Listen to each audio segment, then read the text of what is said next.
Another plane crash last night. Among 5 persons aboard, Pittsburgh Pirates baseball superstar Roberto Clemente. On December 31st, 1972, the world was struck by a heartbreaking tragedy that left everyone mourning. The plane carrying some aid and legend Roberto Clemente plummeted in the ocean. The overloaded DC-7 cargo plane never stood a chance. Shortly after takeoff, it lost control and disappeared into the night.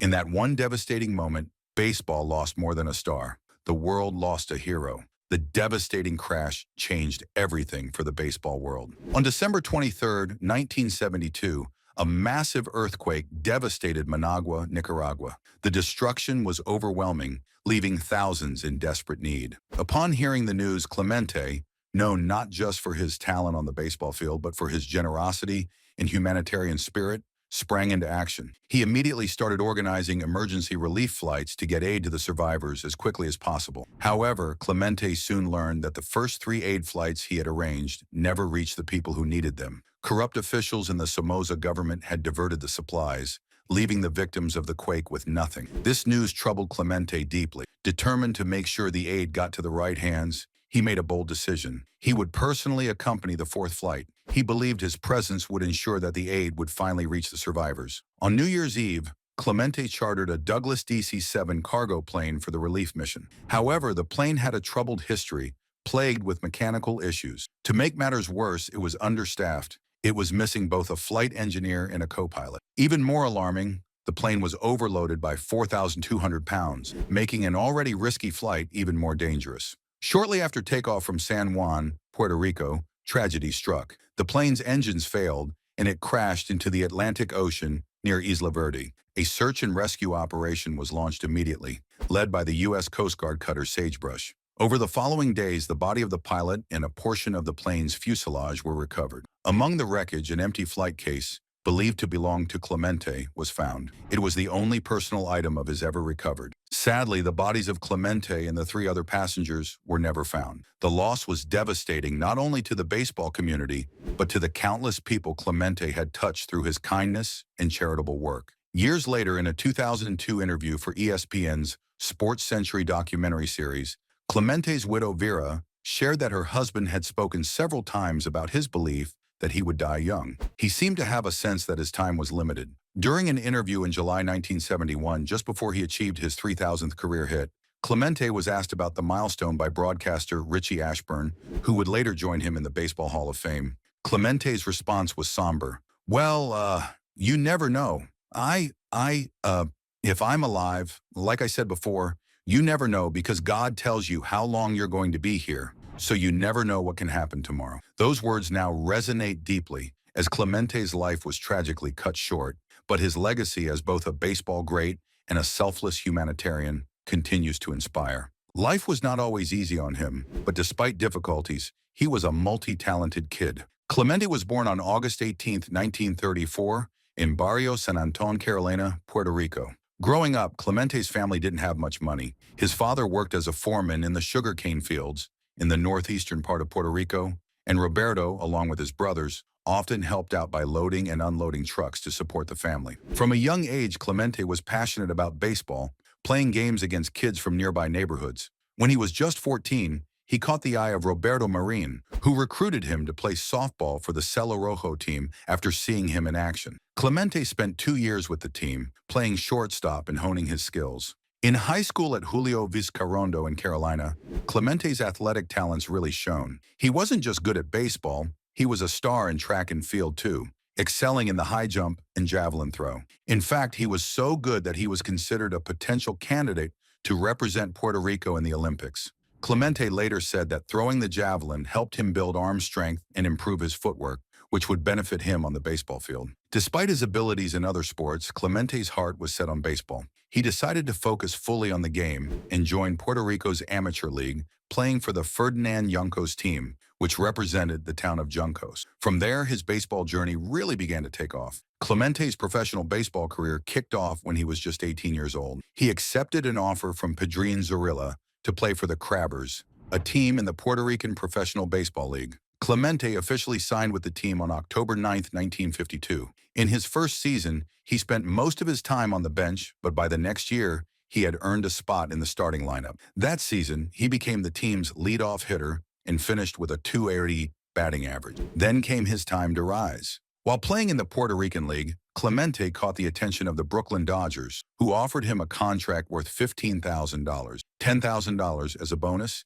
and $5,000 as the league minimum salary. Clemente signed with them on February 19, 1954. At the time, Major League Baseball had a bonus rule in place. It stated that if a player received a signing bonus over $4,000, the team had to keep that player on their 25-man active roster for 2 full seasons. If they didn't, the team would lose the player, and he would be exposed to the waiver wire. Since Clemente's bonus was more than $4,000, he was considered a bonus baby. However, instead of keeping him on the bench for 2 years in the majors, the Dodgers sent him to play for the Montreal Royals, their AAA affiliate in the International League. There's a popular belief that the Dodgers asked Montreal's manager Max Macon to limit Clemente's playing time to avoid losing him in the Rule 5 draft. But Macon denied this, and box scores show that Clemente was platooned just like the other outfielders. In 1954, Clemente played 87 games with the Montreal Royals, finishing the season with a .237 batting average and 2 home runs. His first North American home run came on July 25, 1954,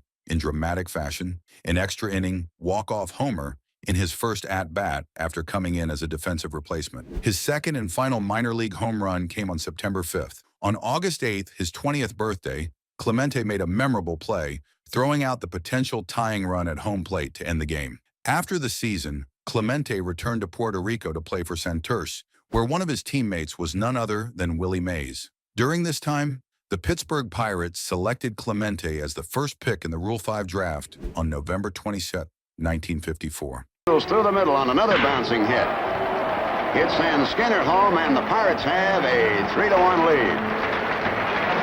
Clemente made his debut with the Pittsburgh Pirates on April 17, 1955. Early in his career, he faced challenges due to racial and ethnic tensions. As a Latin American and Caribbean player who spoke Spanish as his first language, and with partial African descent, Clemente felt the pressure from both the media and some teammates. When Clemente arrived in Pittsburgh, legendary Kurt Roberts helped him adjust to life in the major leagues in the Pittsburgh area. During his rookie season, Clemente had to miss several games due to a back injury he sustained in Puerto Rico during the previous winter. His car had been hit by a speeding drunk driver at an intersection. Despite these challenges, Clemente finished his rookie season with a .255 batting average, although he struggled with certain pitches. His exceptional defensive skills were already shining through. In the next season, on July 25, 1956, at Forbes Field, Clemente made baseball history. With the Pirates down by 3 runs in the 9th inning, he hit an inside-the-park grand slam to win the game. This rare feat made him the only modern Major League player to hit a walk-off, inside-the-park grand slam. In the spring of 1959, Clemente was still fulfilling his Marine Corps Reserve duties at Camp Lejeune. He was set to be released by April 4th, but Pennsylvania State Senator John M. Walker wrote to U.S. Senator Hugh Scott in early March, requesting an earlier release so Clemente could join the Pirates for spring training. His career was one filled with achievements, as he truly deserved them. In the 1960 season, Clemente started strong, leading the league with a .353 batting average in May, which earned him the National League's Player of the Month award. He kept his average above $300 throughout the year. One standout moment came on August 5th, when he made a stunning catch, crashing into the wall to rob Willie Mays of an extra base hit, helping the Pirates win 1-0. Clemente's defense and .310 batting in the World Series helped Pittsburgh win the championship. That season, he earned his first spot on the NL All-Star team and finished with a .314 average and 16 home runs. In 1961, Clemente adjusted his swing with advice from Pirates coach George Sisler, which improved his hitting. He was named the starting right fielder for the All-Star game and delivered a walk-off single to win it. Clemente also won his first Gold Glove that year. Though he faced injuries, including a thigh injury during winter ball in Puerto Rico, he bounced back with impressive performances, raising his batting average as high as .340 later in the season. Throughout the 1960s, Clemente was an all-star nearly every year, missing only in 1968, and won Gold Glove awards for 12 straight seasons from 1961. He claimed 4 NL batting titles and was named NL MVP in 1966 after hitting .317 with a career-high 29 home runs and 119 RBIs. In 1967, he had his best batting average of .357 with 23 home runs and 110 RBIs, and was voted by many as the best player in baseball at the time. To make Clemente seem more American, some sports writers started calling him Bob or Bobby.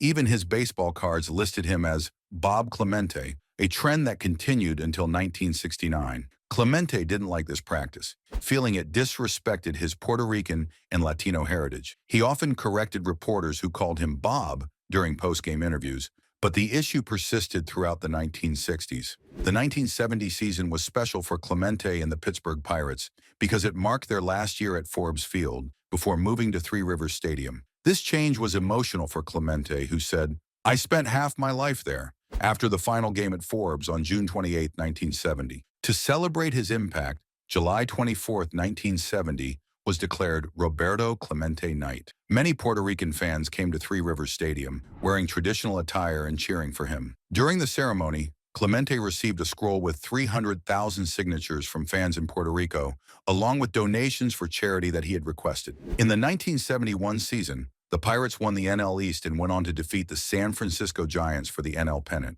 They faced the Baltimore Orioles, who were defending champions, and had a strong season. The Orioles won the first 2 games, but the Pirates rallied back to win the series in 7 games. This was the second time Clemente helped the Pirates win a World Series. Over the series, he had an impressive .414 batting average with 12 hits and 29 at-bats, played well defensively, and even hit a solo home run in the deciding Game 7, which ended 2-1. For his outstanding performance, Clemente was awarded the World Series Most Valuable Player Award. In the 1972 season, even though Clemente was dealing with injuries and frustration, he still managed to play in 102 games and hit .312. This season marked his 15th time being named to the NL All-Star roster, and he won his 12th consecutive Gold Glove. On September 30th, he achieved a major milestone by hitting a double off John Matlack of the New York Mets at Three Rivers Stadium for his 3,000th hit. This was his last regular season at bat. He played one more game on October 3rd, tying Honus Wagner's record for games played as a Pirate